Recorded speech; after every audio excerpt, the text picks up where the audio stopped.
بسم اللہ الرحمن الرحیم الحمدللہ رب العالمین والصلاة والسلام علی سید الانبیاء والمرسلین وعلی آلہ واصحابہ اجمعین۔ ناظرین کرام، آج میں آپ کو اللہ کے رسول صلی اللہ علیہ وآلہ وسلم کے اخلاق کریمہ کا ایک خوبصورت واقعہ سناتا ہوں۔ واقعہ حضور علیہ الصلوۃ والتسلیم کی ظاہری زندگی کا ہے۔ ثمامہ ابن اسال یمامہ کے علاقے کا حکمران تھا۔ یہ علاقہ آج کی تاریخ میں سعودی کے دارالحکومت ریاض کے قرب و جوار میں واقع تھا۔ ثمامہ اسلام دشمنی میں پیش تھا۔ اس نے اللہ کے رسول صلی اللہ تعالیٰ علیہ وآلہ وسلم کو معاذ اللہ قتل کرنے کا بھی چیلنج دے رکھا تھا۔ آپ صلی اللہ علیہ وسلم نے بھی اللہ رب العزت کی بارگاہ میں دعا کی تھی کہ اللہ مجھے ثمامہ پر قابو عطا فرما۔ بہرحال ایک وقت ایسا بھی آیا، مدینہ کے اطراف میں گشت کرتے حضور علیہ الصلوۃ والتسلیم کے حفاظتی دستے نے اس شخص کو پکڑ لیا اور اسے مسجد نبوی کے ستون سے باندھ دیا گیا۔ اللہ کے رسول صلی اللہ تعالیٰ علیہ وآلہ وسلم کو جب اس کے گرفتار ہونے کی خبر دی گئی، آپ صلی اللہ علیہ وآلہ وسلم تشریف لائے، اسے دیکھا۔ لمبا قد، خوبصورت چہرہ، توانا جسم، بھرا ہوا سینہ، اکڑی ہوئی گردن، اٹھی ہوئی نگاہیں، تمکنت شان و شوکت، سطوت سولت غرض برے حکمرانوں والے جتنے عیوب تھے وہ اس کی شخصیت سے ظاہر تھے۔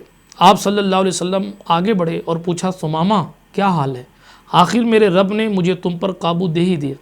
اس نے نہایت غصے اور تکبر سے جواب دیا، اے محمد صلی اللہ علیہ وسلم، ٹھیک ہے، معاملہ ایسا ہی ہو گیا، مگر سنو، اگر تم مجھے قتل کرو گے تو میرے قتل کا بدلہ دے دیا جائے گا، کیونکہ میں معمولی آدمی نہیں ہوں، اور اگر مجھے معاف کرو گے تو ایسے شخص کو معاف کرو گے جو اس کا شکر گزاری کے ساتھ بدلہ دینے کی صلاحیت رکھتا ہے۔ ہاں، اگر مال و دولت کی ضرورت ہو تو جتنا چاہو مال دیا جا سکتا ہے، مجھے آزاد کر دو۔ یہاں ٹھہر کر غور کرنے کی بات یہ ہے کہ اس کی گفتگو اور لب و لہجے میں غرور ہے۔ تاریخ کی سب سے بڑی شخصیت رحمت عالم صلی اللہ علیہ وسلم سے وہ کتنی بے ادبی اور کس قدر متکبرانہ انداز میں گفتگو کر رہا ہے۔ دنیا کا کوئی حکمران ہوتا اس وقت اس گستاخ کی گردن اڑا دینے کا حکم دے دیتا، مگر محمد عربی صلی اللہ علیہ وسلم کے حلم، صبر اور عالی ظرف اور اعلیٰ اخلاق کے کیا کہنے۔ گستاخانہ گفتگو سننے کے باوجود بھی رسول پاک صلی اللہ علیہ وآلہ وسلم نے اس کو اسی کے حال پر چھوڑ دیا اور کوئی سخت بات نہیں فرمائی، بلکہ صحابہ کو حکم دیا کہ اس کی ضیافت کرو۔ دوسرا دن ہوا تو پھر اللہ کے رسول صلی اللہ علیہ وآلہ وسلم ثمامہ کے پاس سے گزرے اور دریافت فرمایا، پوچھا، ثمامہ کیا حال ہے؟ اس نے پھر کہا، اے محمد، خیریت سے ہوں، ان تقتلنی تقتل ذا دم، اگر قتل کر دو گے تو یہ ایک ایسے شخص کا قتل ہوگا جس کا خون رائے گا نہ جائے گا، اور اگر معاف کر دو گے تو ایسے شخص کو معاف کرو گے جو شکر گزار ہوگا، اور اگر مال چاہتے ہو تو بات کرو، پیش کر دیا جائے۔ حضرت ابو ہریرہ کہتے ہیں، ہم جیسے مساکین آپس میں گفتگو کر رہے تھے کہ اسے قتل کر کے کیا ملے گا، امیر آدمی ہے، اس سے مال لے لینا چاہیے، فدیہ دے کر آزاد کر دینا چاہیے، کم سے کم کچھ دنوں کا کھانا ہم لوگوں کے لیے آسانی سے میسر ہوگا۔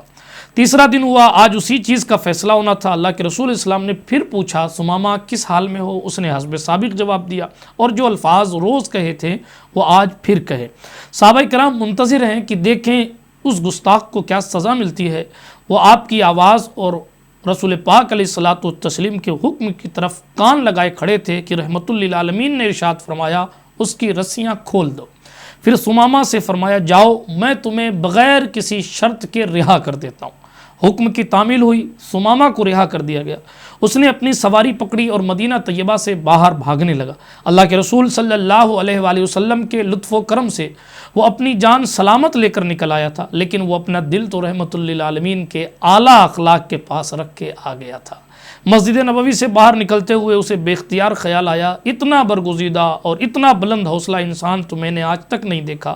میرے الفاظ میں اتنی شدت اور کتنی حدت تھی، مگر اس کے باوجود ان کا تحمل ان کے غصے پر غالب آیا اور انہوں نے مجھے رہا کر دیا۔ سیرت نگاروں نے لکھا ہے کہ وہ مدینہ طیبہ کے ایک باغ میں گیا، کنویں پر غسل کیا، صاف ستھرے کپڑے پہنے، پھر اس کے قدم خود بخود مسجد نبوی کی طرف بڑھنے لگے۔ اللہ کے رسول صلی اللہ علیہ وآلہ وسلم ابھی تک مسجد نبوی شریف میں ہی تشریف فرما تھے۔ آپ صلی اللہ علیہ وسلم نے اسے دیکھا تو فرمایا، ثمامہ، ہم نے تمہیں چھوڑ دیا تھا، تم پھر چلے آئے۔ اس نے عرض کیا آپ کا رہا کرنا بھی کیا خوب رہا کرنا ہے، آپ نے چھوڑا تو ہے مگر ہمیشہ کے لیے اپنا بنا کر چھوڑا، اب میں بادشاہ نہیں ہوں، آپ کا غلام ہوں، میری تمنا ہے کہ مجھے کلمہ پڑھائیے اور اپنے جانثاروں میں شامل کر لیجئے۔ اسلام کی نعمت ملنے کے بعد اس نے کہا اللہ کے رسول اس کائنات میں آپ کا چہرہ میرے لیے سب سے زیادہ قابل نفرت تھا، آپ کے دین کو میں نہایت برا سمجھتا تھا، آپ کا شہر میرے لیے سب سے زیادہ ناپسندیدہ تھا، مگر اب آپ کے دامن رحمت میں آ جانے کے بعد آپ صلی اللہ علیہ وسلم کا چہرہ مجھے کائنات کے سب چہروں سے زیادہ محبوب ہے، دنیا کا کوئی دین آپ کے دین سے بہتر اور افضل نہیں لگتا، آپ کی یہ بستی روئے زمین کی ساری بستیوں کے مقابلے میں میرے لیے محبوب ترین ہے، میں گواہی دیتا ہوں کہ اللہ کے سوا کوئی عبادت کے لائق نہیں ہے، اور میں گواہی دیتا ہوں کہ محمد صلی اللہ علیہ وآلہ وسلم اللہ کے بندے اور رسول ہیں۔ ثمامہ عرض کر رہا ہے اللہ کے رسول میں عمرے کی نیت سے گھر سے نکلا تھا، اب جب کہ میں مسلمان ہو گیا تو مجھے عمرے کی اجازت عطا فرمائیں۔ اللہ کے رسول صلی اللہ علیہ وآلہ وسلم نے اس کی تربیت فرمائی اور عمرے کا اسلامی طریقہ بتایا اور وہ مکہ مکرمہ چل دیا۔ ثمامہ عرب کے نمایاں افراد میں سے تھا، مکہ مکرمہ میں قیام کے دوران وہ اللہ کے رسول صلی اللہ علیہ وسلم کے صفات اور اسلام کے حوالے سے مجالس میں گفتگو کرتا رہا۔ کفار کے لیے یہ باتیں بہت تکلیف دہ تھیں، چنانچہ انہوں نے کہا ثمامہ بے دین ہو گیا، تو اس نے کہا اللہ کی قسم میں بے دین نہیں ہوا بلکہ میں دین والا اب ہوا ہوں، مسلمان ہو گیا ہوں، اور میں نے محمد عربی صلی اللہ علیہ وسلم کی نبوت کی تصدیق کی۔ اس ذات کی قسم جس کے ہاتھ میں ثمامہ کی جان ہے، یمامہ سے گیہوں کا ایک دانہ بھی اب محمد عربی کی اجازت کے بغیر مکہ نہیں جائے گا۔ یہ انہوں نے اس وقت رسول پاک علیہ السلام کے دشمنوں کو دیکھتے ہوئے فرمایا کہ گیہوں کا ایک دانہ بھی یمامہ سے اب مکہ نہیں جائے گا جب تک کہ حضور علیہ السلام اجازت نہیں دیتے۔ اپنے وطن پہنچ کر اس نے اپنی بات پر عمل کیا اور مکہ کو اناج سپلائی کرنا بند کر دیا۔ مکہ مکرمہ میں قحط کی کیفیت پیدا ہو گئی۔ اہل مکہ رسول پاک صلی اللہ علیہ وسلم کو اہل مکہ نے خط لکھا جس میں اپنی قرابت، اپنے رشتہ داری اور اپنے اہل خاندان ہونے کے واسطے دیے اور درخواست کی ثمامہ کے نام یمامہ سے گندم کی ترسیل کا حکم نامہ جاری فرمائے۔ غور کرنے کی بات یہ ہے کہ اللہ کے رسول صلی اللہ علیہ وآلہ وسلم کا اخلاق اور اعلیٰ ظرف کتنا تھا کہ باوجود اہل مکہ کے ظلم کے، باوجود اہل مکہ کی دشمنی کے، حضور علیہ السلام نے اپنے اعلیٰ اخلاق کو ظاہر فرما کر ثمامہ کو پیغام بھیجایا کہ اہل مکہ کے لیے گیہوں کی سپلائی بحال کر دیں۔